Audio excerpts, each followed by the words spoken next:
us. You have one, so A is cuticle, B is upper epidermis. What is this D? Parasite meso. What? Okay, we'll discuss later. What is their adaptations? Mesophyll. What is F? Let's say spongy mesophyll cells. What is G? Got G is the lower epidermis. Wait, I'm asking you. Yes, these one. Okay. What is this C?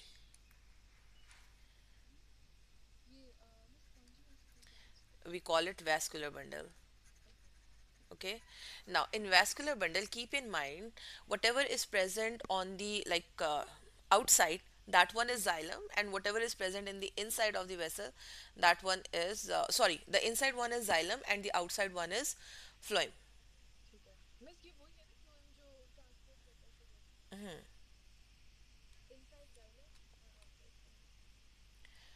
So collectively we call it, okay, it's different in plants and roots. Let me give you the diagram. Okay, your book has the diagram. The location of vascular bundle in plants and animals. It's in chapter number 8. Okay, just have a look on that.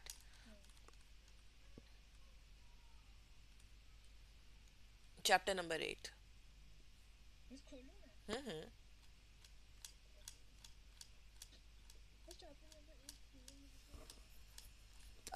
Then it would be chapter number 7.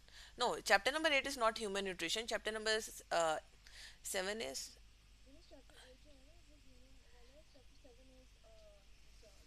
plant. Okay,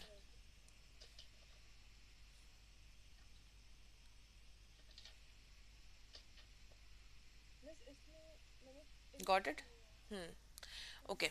Here there are two different layers. Okay. So the upper layer is the xylem one. Okay, let's say this one is E. Yes.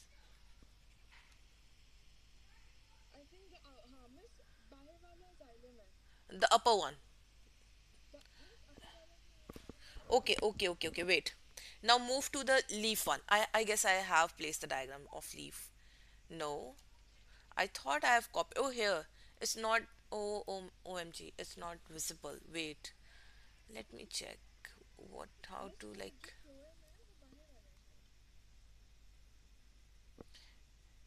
Wait. Let me. No, it's not moving. I have to paste this diagram one more time. Just wait. Where is the diagram? In leaf it is different, in roots it is different, and in stem it is different. So where is the original diagram? I couldn't find the diagram now. Okay, here. Wait. uh Let me just give you an image. Okay, you might have this diagram in your exam. Okay, this one. This is leaf. This diagram is also present in your book. Let me wait, let me check your images. Have you sent me this or not? Okay, you have sent. No, you didn't. Uh, no, it has. Your book has. Yes. Okay, it's on page number. It's on page number. The first image that you have sent me. It's on the top of that. This diagram. Almost. The midrib. Where is midrib present? And the lower epidermis and the upper epidermis. There are veins. Okay. Okay. Midrib is basically xylem and phloem. The upper one, it would be divided into two halves. Look here. It would be divided into two halves, the upper one and the lower one. The upper one is xylem and the lower one is phloem. Okay? Keep this thing in mind. In leaves. Okay? Okay.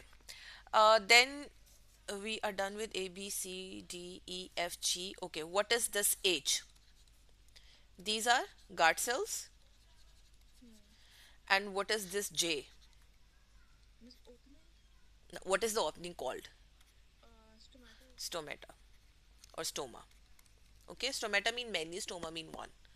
So if one is there, then we have to use word stoma. Okay. Okay, now let's talk about their adaptations. As we have gone through their like structure or what is present, let's talk about their adaptations, which is another important one. Okay, this one is the cuticle one. The adaptation of cuticle is, or what is the function of cuticle? The function of cuticle is to prevent the evaporation of water, and second thing, it act as a barrier to insects.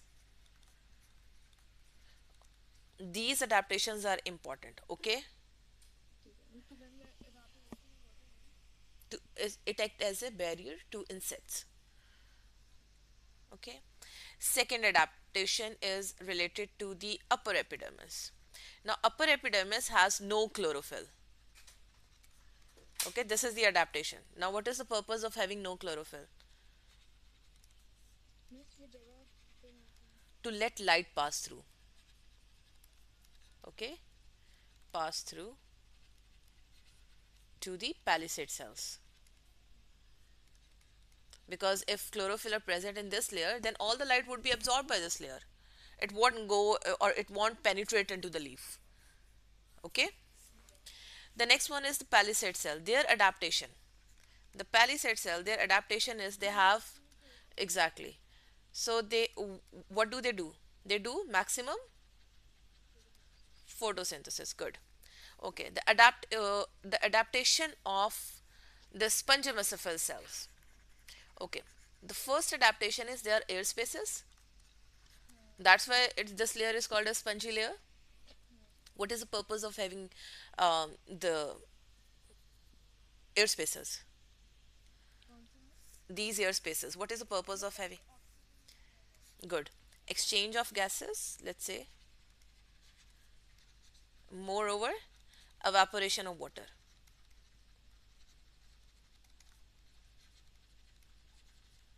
Okay. Okay. The last layer would contain the stomata. Okay. What is the adaptation of guard cells? Good. Opening, and how do they do this? Because they have very less stomata. Oh, sorry, very less chloroplast. Very less chloroplast. So if we talk about the presence of chloroplast in all these layers, I'm rating it from like highest to the lowest one. So the highest one is the palisade, then spongy, then guard cells, okay, and the last one which has no, that would be epidermis. Okay. Okay, now there is a question related to the adaptation of plants. Why guard cells are present in the lower surface of the terrestrial plants, but on the upper surface of the aquatic plants? Okay, okay, wait. There was a question in past paper. It's a question. There, it's about the position of stomata. Okay, the first question is, why do terrestrial plants have stomata on the lower side, okay, or in the lower epidermis, while the aquatic plants have the stomata on the upper epidermis? Why do you think so?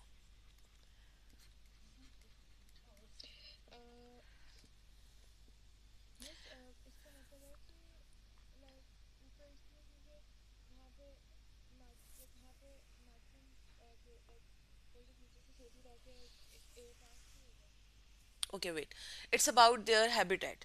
One is aquatic, other is terrestrial. Okay, what is the function of guard cell? Let's elaborate.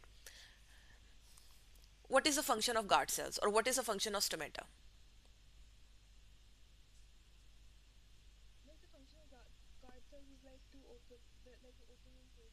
Okay, why this opening and closing is important? What else? There is one very important term related to plant, that is transpiration. Without transpiration, the water won't be taken up. Okay, so transpiration is basically the loss of water vapors from the stomata of the leaf. Okay, now if uh, okay, the water is lost from the stomata. Let's focus on this line. Okay, in aquatic plants, water is available 24/7 and in excess amount. Is it so? So water needs to be evaporated. Plant doesn't need that much amount of water. Water needs to be evaporated. That's why the stomata are present on the upper side. Okay, while in terrestrial plants where water is not available in excess amount, it's present but in very moderate amount. Okay, they need to conserve water. Terrestrial plants needs to conserve water, so it's present on the lower side so that the water cannot be evaporated. Okay, to prevent the excess evaporation. Okay, this is related to the adaptation chapter of the variation one and the adaptation and selection. It's related to that chapter. But whenever we talk about the adaptations, we should know all the adaptations, that why is this happening. Okay, now the next adaptation, there is one more question of adaptation, the adaptation of xylem and phloem. What, because these are part of vascular bundle, what is their adaptation? How is xylem adapted for its function?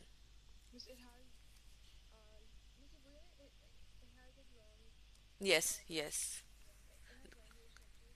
Oh, no, no, no, that is root hair cell.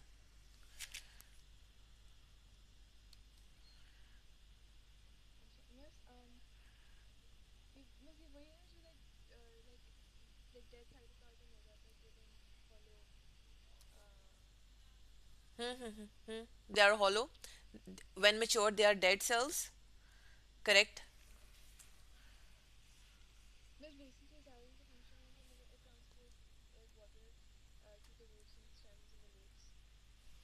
Yes. Okay, this is one of the diagram that is related to stem. Now, now if you look at the position of this leaf and this stem, it is sometimes different. Okay. Here, the xylem is present on the top, phloem is on the second. But in stem, there is an inner layer and there is an outer layer. Okay, the inner layer is xylem, the outer layer is phloem. Okay. There are so many questions related to this xylem and phloem in your past papers. Okay. Okay. The adaptation is they are hollow, cylindrical. Yes. Dead cells. And why they are hollow or cylindrical? Oh, and one more adaptation. They are joined end to end. Okay. What is the purpose of joining end to end? So that there would be continuous flow of water. Do you have any question?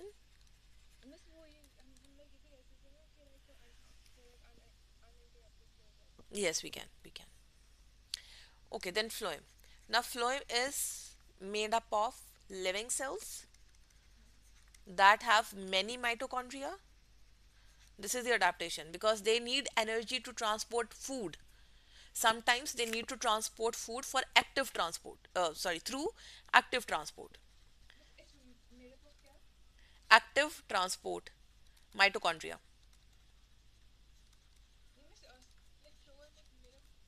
Sorry, living cells with many mitochondria. Mitochondria. Okay.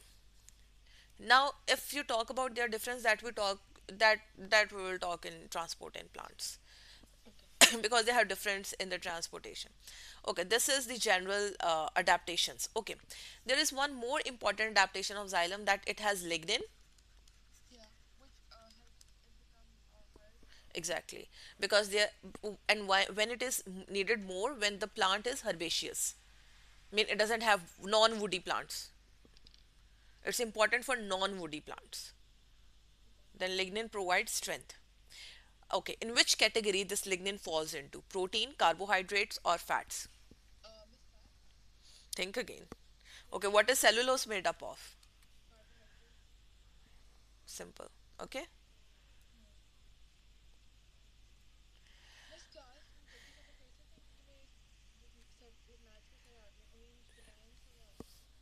Okay. Is he here? Okay. ठीक है. Then we can have class